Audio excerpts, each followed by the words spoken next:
Now, you'd be forgiven for thinking this was a Harley Davidson motorcycle, maybe something with a Revolution Max engine at its heart. But no, this is the Chinese Benda Chinchilla 500. Now, to me, this bike takes very clear inspiration from that style of motorcycle, but it comes in at a very different price point, which actually puts it in reach of those riders that really like the look of Harley Davidsons, but don't quite have Harley Davidson money to spend. So, in this review today, I'm going to swing my leg over it, and I want to see if this bike is actually good, and not just good for the price. I want to know if it's style over substance, or if it is actually a competent, great fun machine to ride.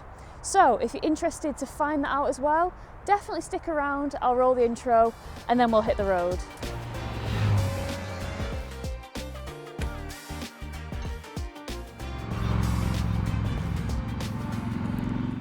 In the UK, the Benda Chinchilla 500 comes in at £5,199 plus on the road costs, and at the moment it's available in black only.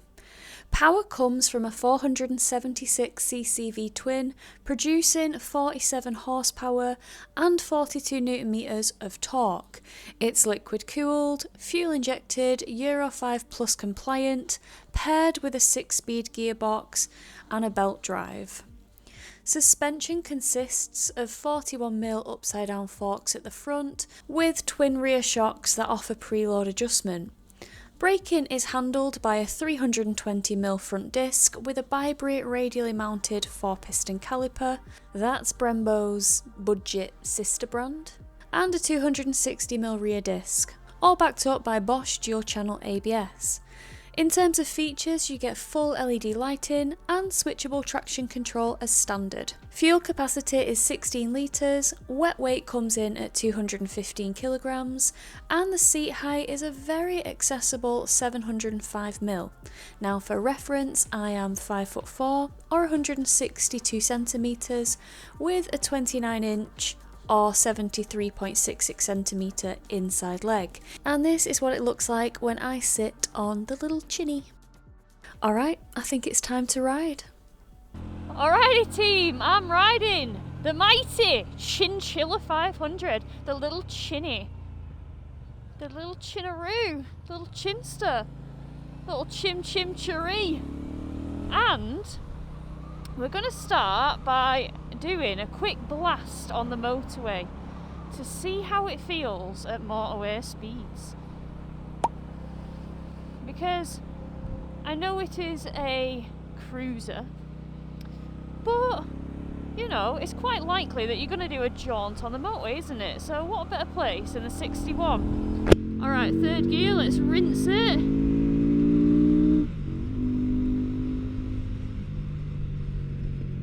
Okay, we caught up to traffic pretty quick. The mirrors, the underslung mirrors are actually pretty good. You can see a lot out of them.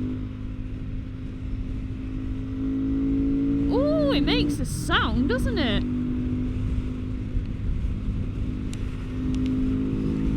We're going in. Right, we're revving it.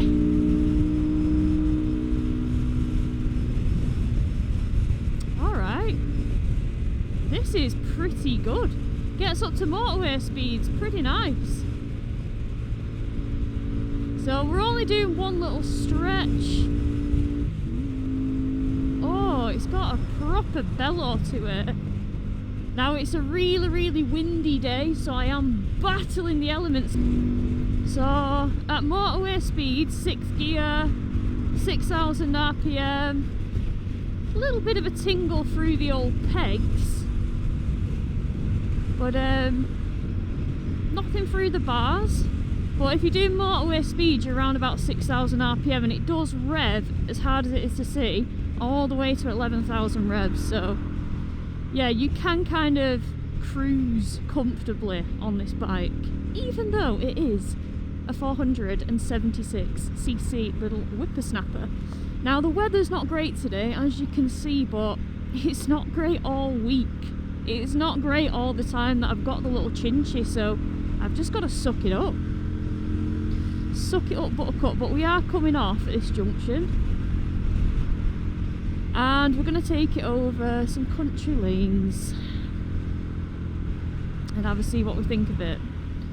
But yeah, so far the riding position for me is, because I'm quite a small bodied human, I am quite like, my arms are quite stretched out, my feet aren't as, you know, they're kind of in between a mid and a forward position, these pegs, personally, because I have ridden cruisers with far more extreme forward controls than this, and also more sporty mid controls. So yeah, it's just like a nice little in the middle kind of job.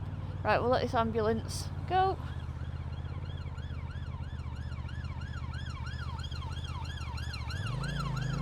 There we go.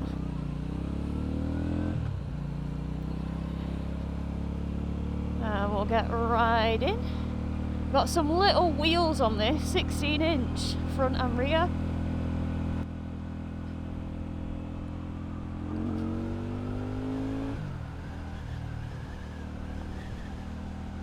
It handles pretty nicely, to be honest. She says, let's go around this bend. Alright. Ooh! Wow! Sounds good.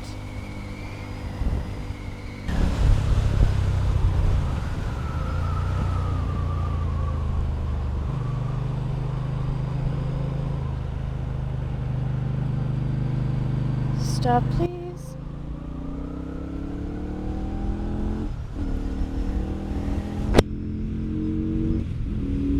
Oh, right, the sound. I'm struggling to get over the sound. I know it's a V-twin. It's very bellowy. You see induction raw.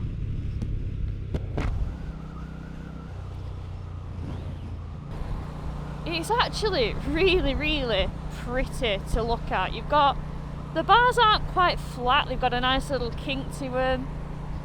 The switchgear does look a little bit cheap, but we can get over that because it's an inexpensive bike. So yeah, the dash itself is a TFT dash and it looks pretty nice.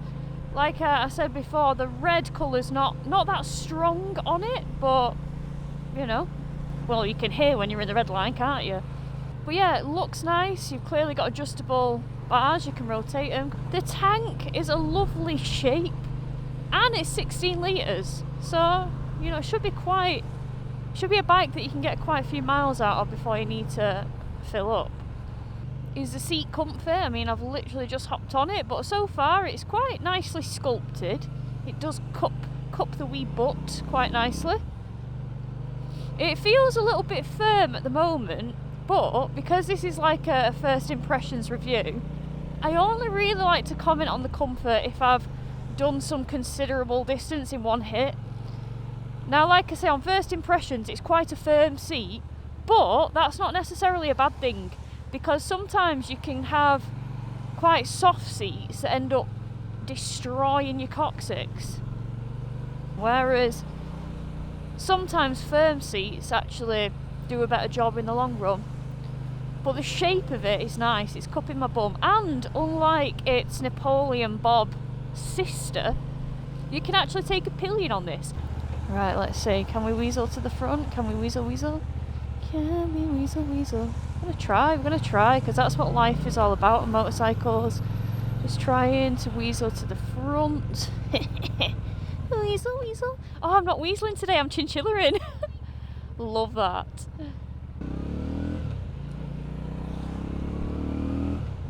So some other cool things about the mighty little Chinchilla that could. Yeah, as I was saying, so with the Chinchilla 500, that's got a pillion seat, and then its sibling, its bobber sibling, the Napoleon Bob, has a single seat. Think of it very much like Triumph's bobber versus Speedmaster.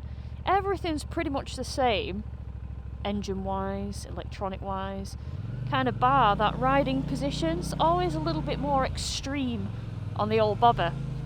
Now, because this is 47 brake horsepower, you can can ride it on an A2 licence, which is nice.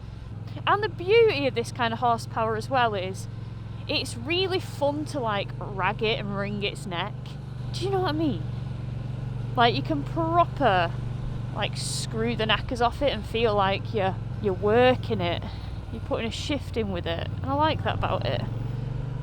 Right, we shall indicate. It's a bit weird. Oh, look at all this diesel on the floor. Absolutely disgusting. It was one of yours. Absolutely disgusting.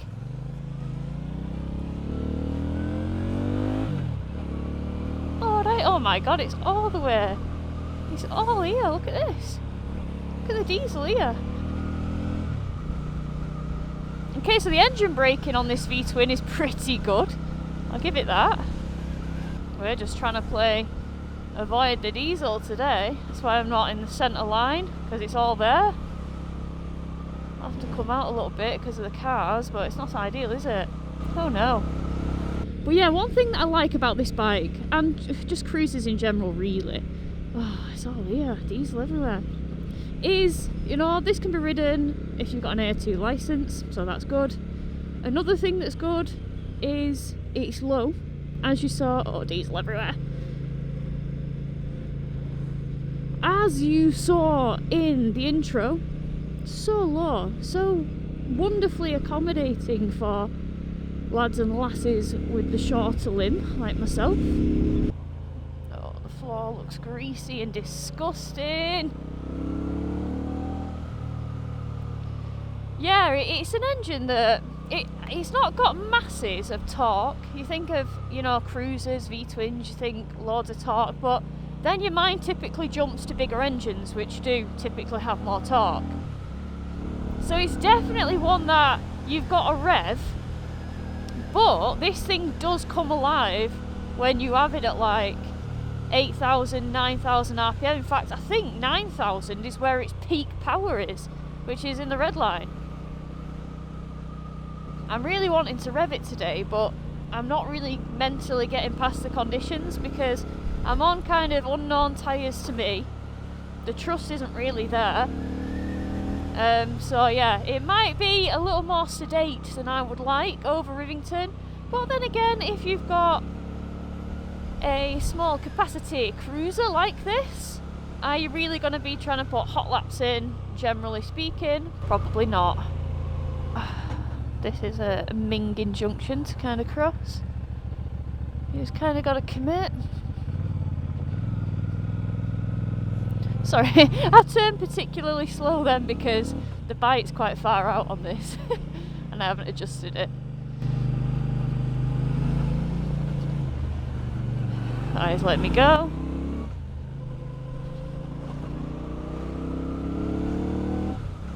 Alright, so we're in a national. Although we've got a few narrow bits to navigate. You know, so far so good. Suspension is non-adjustable, but so far seems to be, particularly the front suspension, more on the firmer side than the wallowy side of things. Got a lovely cattle grid here. Love that for me. Not. 4th gear pull from 3,000 revs. It's alright. Not too bad at all. Yeah, so this is really cruddy road that I'm purposefully going over. And it's just absorbing it all. That's pretty good, to be fair. We do have adjustable preload at the rear, as with most things. But yeah, it's all good so far. It's fun. It's not getting bent out of shape. It's performing more like a Japanese bike than it is like a Chinese bike, as weird as that probably sounds. And also, I think on the looks front, it's looking a bit better than some of its Japanese competitors. Oh, dare I say, like the Rebel. I think visually I'd much prefer the Chinchilla over the Rebel, although I think there are many that would prefer the Rebel name over a Chinchilla because it's a cute little furry animal, isn't it? And you know, I think chinchillas are pretty cute. And I think this is pretty cute too. But yeah, so far the greasy, wet, horrible roads seems to be handling it just fine.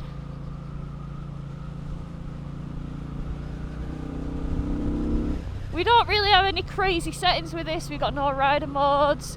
We do have traction control that you can switch on and off, but arguably, do you need it on 47 brake horsepower beast? We're going for the overtake.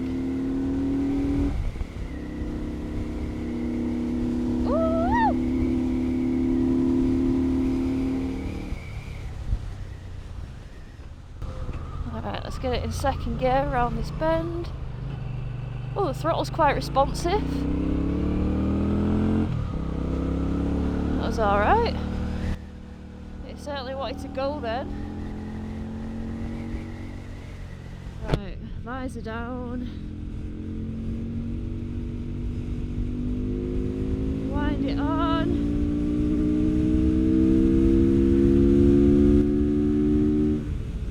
When you go into the red line, it's got like, it almost has a bit of a new lease of life. Yeah, I think if you get the Chinchilla 500, you've got to not be afraid to rev it if you do want to, you know, have a blast on the country lanes.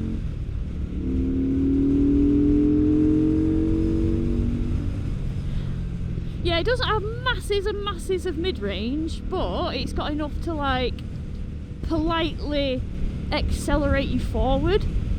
Ooh. Which, you know, I'll take. Oh, what a diabolical day. Disgusting. I really do wish I could have ridden the little Chinchy on a dry day. But given the fact that...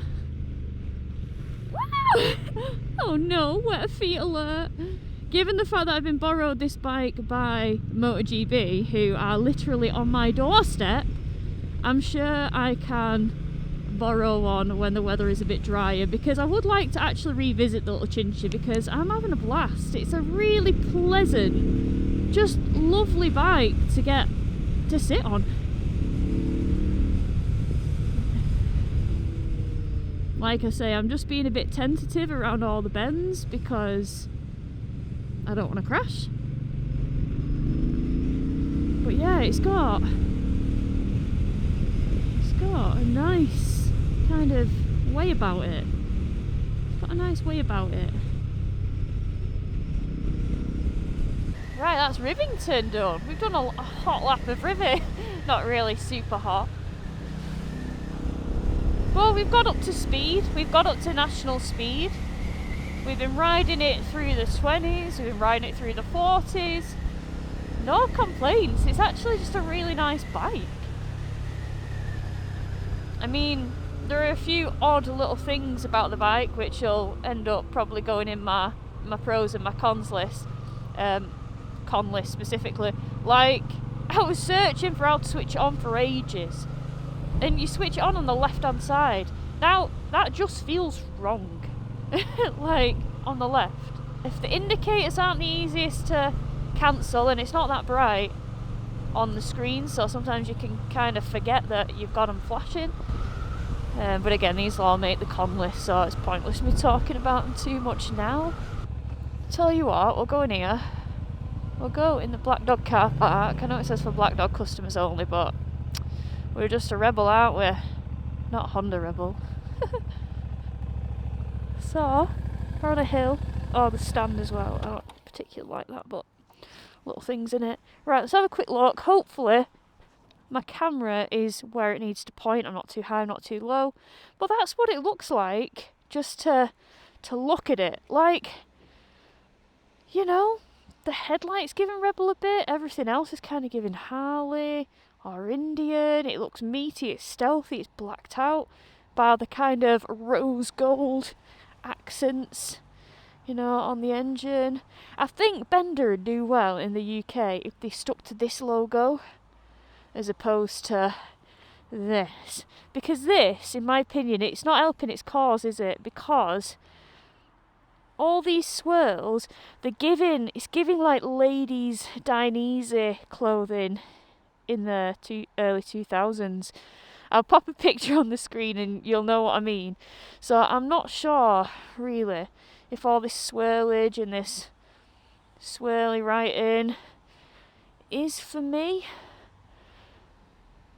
But it is what it is, and I could live with it. You know, it's got good stoppers. I'll give it that radially mounted 4-piston caliper on that disc. Got belt drive, making things smooth. Yeah, again, you've got Benda on here, but again in that, it's not floral writing, but you know what I'm saying, you get me. Big old pegs, nice. I mean, Mike's been out on this when it was drier and he went over river and he did a bit more of a hot lap than me, and with his extra weight he did find it kind of bottoming out a little bit.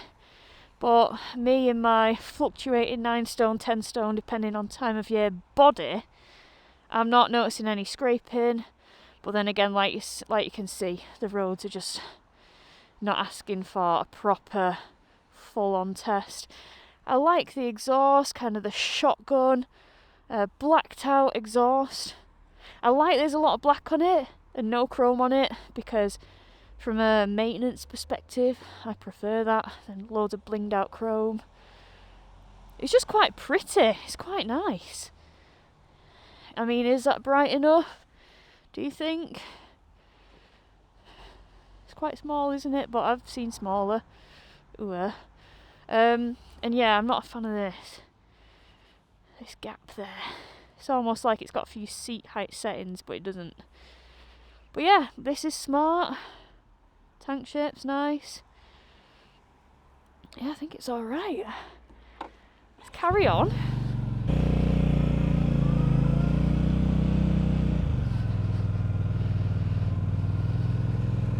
Yeah, bar and mirrors as standard. That is a nice touch, to be fair. But no, the Chinese are coming, aren't they? I mean, well, they've been coming for a while, but... Okay, we're in a 50, so we can pick things up. We can hear her roar. Rah! Did the roar! Rah! Ooh, she did the roar! Yeah, it does make a cool induction sound. You know, I can imagine with the set pipes on it sounds even fruitier. But no, I think the handling is pretty point and shoot. Pretty point and shoot. I think it looks really nice. The looks, honestly, so Mike's actually been out on this a lot more than I have, and he's got his own video out, so you should definitely check it out. But Mike's been like just taking it to places, and he's actually good at Instagram compared to me, because he actually posts the pictures that he takes for people to see, which I'm murder at. I'll take a picture and then I'll go on my camera roll, and you know, then the next week it'll be 800 pictures deep, never to see the light of day. But he's been posting himself, well, not himself, but like pictures of the Benda Chinchilla 500 out and about, moving and grooving, and the more I see it, the more it looks actually quite striking and aggressive, dare I say. I didn't think something with a name like Chinchilla could give such aggression, but it actually is.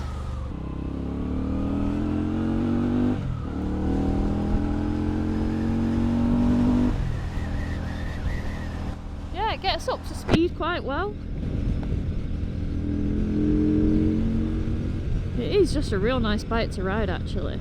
If I was like about the cruiser life and lived for a good old cruiser, I'm not quite sure there'd be anything stopping me getting a little Chinchilla. But then again, I think the name's cute, and I keep addressing it as the little Chinchy. Chin chimney, chim chimney, chim chim chiree. Whiz it round, whiz it round. Ooh! Yeah, it's quite nice and light to like flick directions, to do a bit of flip floppage.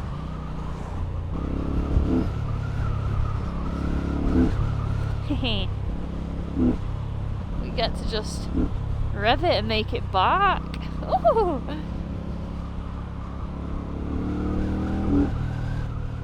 But yeah, so far, so good. And on that note, I'll take you back to my outro.